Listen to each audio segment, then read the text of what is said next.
Welcome to the show.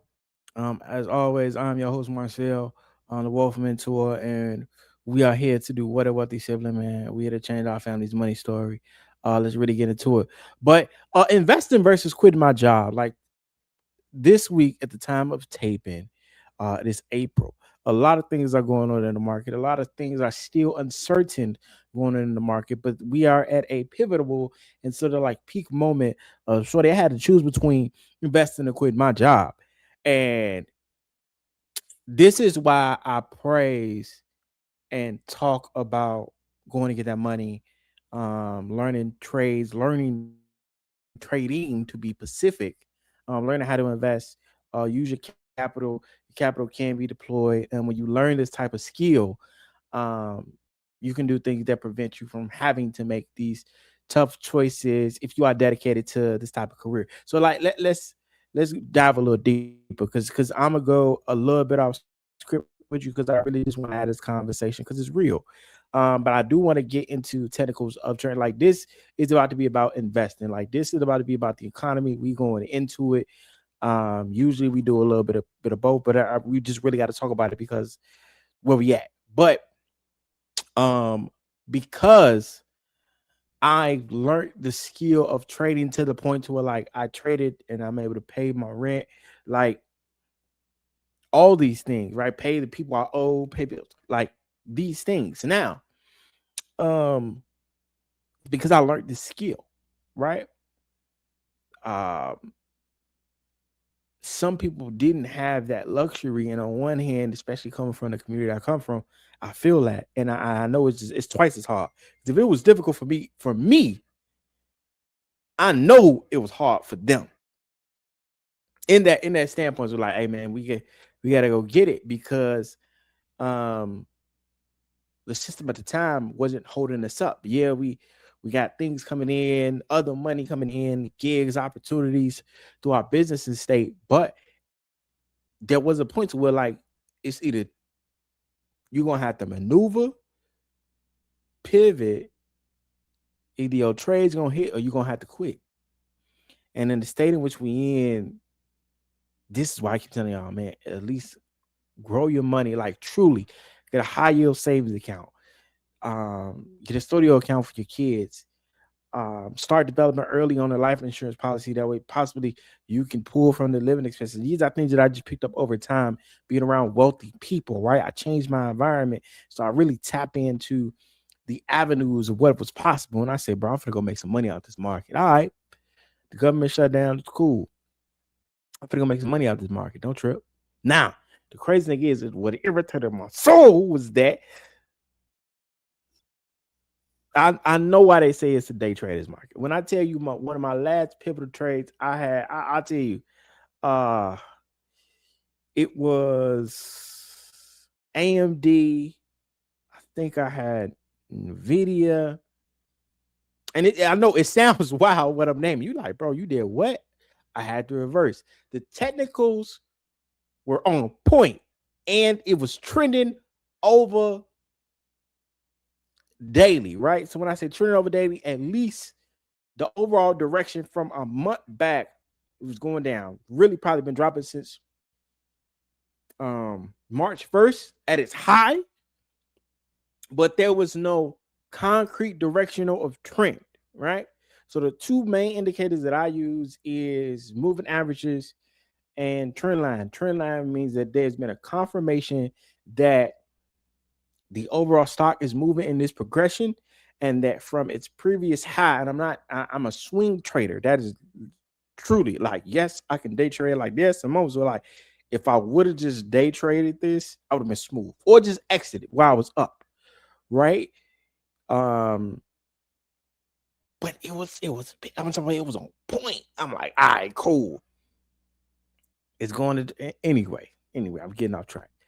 I was successful to the point where, like, yeah, again, and just had some breaking news at the time this week, right? When you do see this be coming out, they claimed that they were going to open up the American economy or the U.S. government, right? That everything was going to start flowing, because we're at a turning point where you had to consider And let's say this was a career you loved and it was associated with your current government. But you had to choose between quitting something that you loved, worked hard for, got a degree in, or go get a, you know what I'm saying? And of course, you can go get a state and city job. But like, let's say this was a part, like you wanted to, hey, I'm a patriot. I believe in a society. I want to serve at the top, at the highest tier, which would be government service. And now I can't do my job. I got to move around. That's a wild reality to live in and state to live in, and just everybody else. Like, it's crazy. And then you see the trickle effects of why everybody was like, why you ain't paying TSA? I got to get on my flight. All people in your country should matter because they move your GDP. Straight like that. And we're in a wild predicament, and we will be reviewing. I ain't gonna lie, and as a investor and as a trader, it just gotten to the point with so quick insight. For those who's your first time viewing my show, quick disclaimer: anything that you hear me say is strictly based upon my opinion. I am not a financial advisor. I am just a financial advocate, a financial leader, who pushes to change our family's money story. Please do your own research when you hear me talk about anything, especially when it's detailed in economics or money. Now, let's get to it. So, we were at a pivotal point. So much so, when you are an investor, I don't believe, this is my opinion, I don't believe you can call yourself an investor, a trader, entrepreneur, or businessman and you not be informed to some extent on the political impacts of the economy, right? Because politics and the economy, depending upon what bills are passed and what worldly acts are made, aka the Iran war, um, money's going to shift. And if you aren't paying attention to the political spectrum, not in deep detail, I'm not saying that you need to go and watch every single debate and the midterms, but you must be politically aware because it impacts the economical basis in which you are trading. And their influx debate we as investors are like, yo, bro, are you serious? Like I am going to listen to the head of state. I'm going to listen to Donald today at this point because I'm like, bro, what we doing? Because either I'm finna make some money on the back end, quote unquote. Let me be direct with you. I'm either finna make some money off some oil, or I'm finna make some money off the rebound, and we going into a V-shaped recovery. I'm like, bro, this can't be a V-shaped recovery. This not making no sense because it would just. I'm like, bro, you had to tweet something because not everything was up. Not everything was up. My technical was on point. We moved past the 72 day. This is how you know I'm so adamant about what is going on right now. This is wild because the gas prices are still up $5. Well, damn, that $5. Like, are you serious, bro? And there's speculation that it could go up to $7. Depending upon what this man allocates and says throughout this exchange between the Middle East. I believe that Iran is still in the Middle East, and the other powers that be that are part of this disruption. And I'm like, shorty, why you, bro? When I tell you, I was like, why do you have to talk right now? Like, do you see what is going on with the rest of the world? Why are you speaking? It is what it is at this point. Why are you talking? I don't know. I don't know, man. I don't know. But let's get into I didn't mean to go off on a rant with y'all directly. That wasn't on purpose, but uh let's get into it real quick. Let's get into it real quick. So yeah. Trading versus investing in volatile market, how do we get here and what do we do next? You prepare. You prepare. You feel like the market doesn't make sense right now. You're not wrong, my boy. You're not wrong. Jeez. Markets are up, then they down. Stocks winning, options losing, nets moving. Like I give you an example. My depending upon which way I viewed my options contract. So let's say I believe, quote unquote, bro, Exxon couldn't get no higher. It is at the top of the mountain. And I put a put 2 days ago when it was around like $65, $67. I'm like, no, it gotta be at its top. You know what I'm saying? At the same time, which is why I say like stocks are winning and options could be losing. I buy the Exxon stock as a slight hedge. And it's a slight hedge because it's only gonna like if I buy it at 167 and it moves to 168 or it moves to 169, let's say do a $2 move, only got $2 on top of I still have my $169 if it moved up to, and I could be losing because my option I got to put and it's going up. So now that $2 move on the option side is like $30, like 2%, 5% move in a negative direction can sometimes be like $10 to $30. So it's not much of a hedge, but that's sort of what we mean when we say, stocks can be winning and options could be losing if you don't get the direction right. But today we're gonna be talking about just this market, bro, and how we got here, right? So interest rates, how is the money moving? There's high interest rates, that means there's less borrowing because it's so expensive to borrow. Like I've seen advertisements literally saying that, yo, you can borrow $1,000 and your monthly payment is $130. Sir, I'm only borrowing a band. How is my monthly payment over $100? You do 100 times 12. My monthly payment, if I'm borrowing it in a good world or how I remember it, bro, it should only be it. They try to get their money off interest, maybe $60, maybe 60, 65. The monthly payment, for really the monthly principal probably really is 50, and they charge it 15 on top of interest. All right, 65, cool. Because I needed the money right now. $130. I literally seen this ad on Meta on Facebook. I seen the ad. It was crazy. But global instability. So global instability, of course, is the wars, the energy ships, supply chains. So supply chains include oil prices affecting everything. When they did the breakdown of how much products are like sub-tier items or involved oil or oil derivative products, bro, it's ridiculous. And then the AI boom. What was it? I think it was Oracle. And don't quote me, but it was their tech.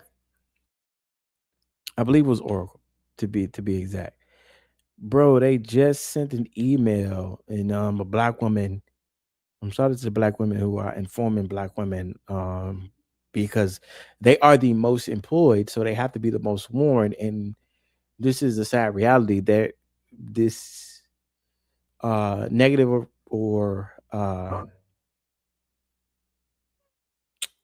anti-racist ideal can impact employment to the point to where like those 30 or 100,000 emails, majority of them are probably going to be um possibly women, and then possibly as a majority black women may be getting a lot of those emails. And that's a dangerous thought. That's an unfortunate thought. But the three major global impacts is the volatility. So the market's moving fast, and man, it is hard to do the timing. So if you're getting your feet wet in the market as an investor for the first time, I am going to tell you, um, you in for a ride. And if you haven't traded a market like this before, your stop loss is gonna have to be like 10%. You gotta stick to it. You gotta stick to it. Um, yeah, man. I ain't gonna hold you. Uneven winners, right? So some tech people are winning, some other sectors are struggling, and the cost of living pressure, like the inflation upon spending and earning, and the reality of the job market. The reality of the job market is disrupted, and it is not the same. You'll see 100 um ads saying they were open for roles. Probably 10 out of the 100 are probably gonna hire you for real. And how they're tossing out um applications left and right. Most degrees are not being, because they're automating everything. So in order for you to become wealthy, we have to stay ahead of the reality and the adjustments that are being made. We can't fall for the okie doke, especially as a community. It just can't do it. And then with the change of heads, not yet, but while we're going through this, what is the Fed thinking? What are they going to do? What administrator want them to do versus what they gonna do? And they like, no, we not doing that, because we didn't need to be in this predicament in the first place. You know, so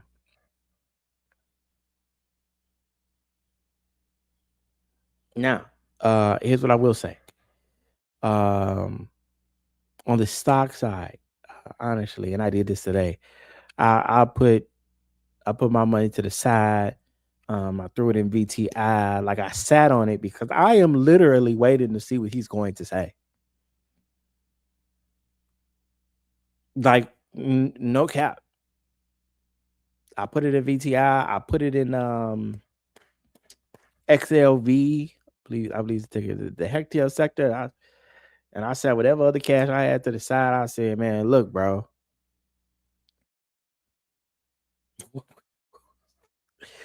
What you talking about, man? I'm not about to play this wild game with you. When this man cost me 50% because he playing, and the 10 minutes into the open, more than likely I would have bred through my stop loss anyway.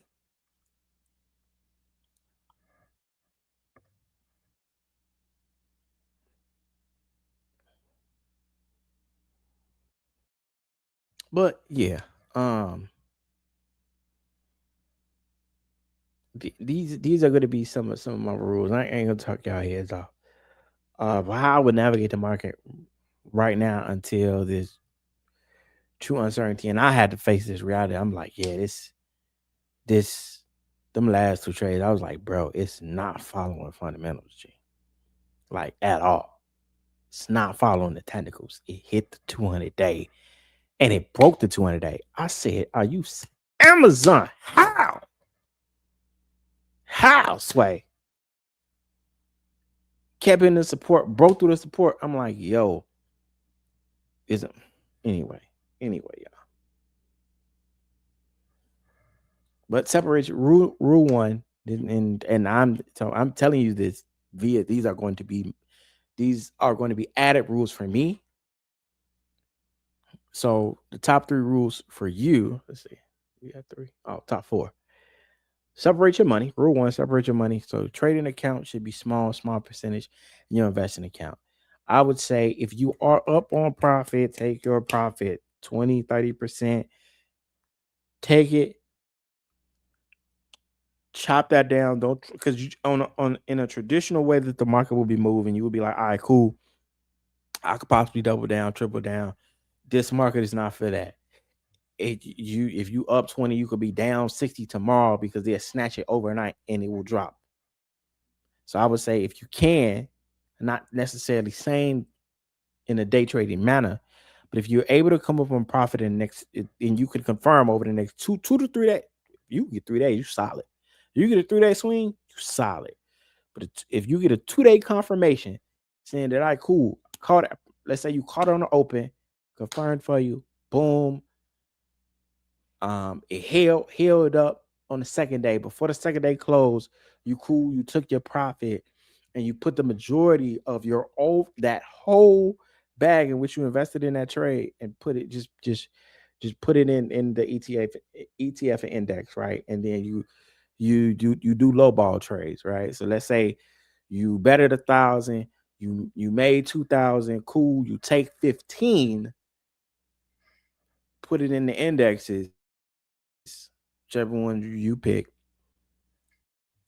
and possibly date, and maybe because you could pull it, depending on what stock you could pull a swing trade off 500. Trust me, I know you could pull a swing off 500. Um, and I would do it that way because it's so volatile. That way you keep your profit, and if you win, lose, or draw, overall out of the trades that you're taking, you're not down, right? And because it's harder to climb back, right? It's harder to climb up climb back from $1,000 profit than a $200 loss, right? And then position yourself and don't chase, right? So I would say hold your stop losses tight. Um, Deep dive into the possible directions of the AI trends, the tech trends, the automation trends, maybe the healthcare trends, and the oil trends, but be aware. So, instance, Exxon went down $10 today, all because there was a possibility that the war and some normalcy of what the world used to look like could get back to that type of motion. It dropped $10 in 2 days. It was just at 178, I believe it maxed out. It's at 160 right now. And depending upon what is spoken about, that thing could go back to 170, 175 in the next 2 days. Well, one day, because at the week of this in April, Friday is a holiday. I don't know how that happened, but okay. What? All right. Yeah, and then rule 3, manage risk, which is what we talking about, right?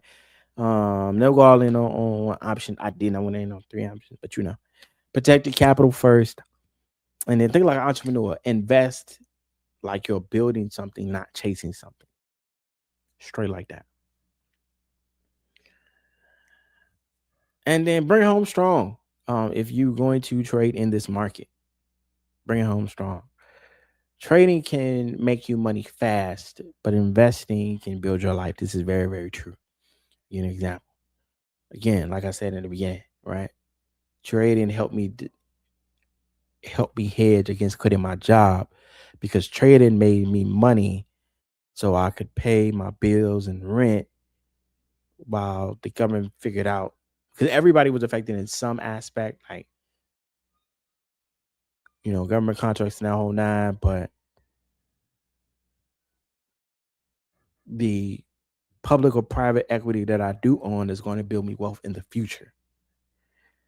And my questions to you, once because we need Meteor Man. We need Meteor Man in this type of market. If you didn't know that, the shirt I'm wearing, we need a hero. We need something.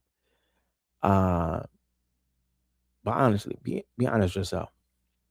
If you down negative and you down, are you gambling or building? Are you reacting or positioning? And are you thinking short term or long term? Which one is it? In this market, the winners aren't the fastest. They're the most disciplined. Ironically.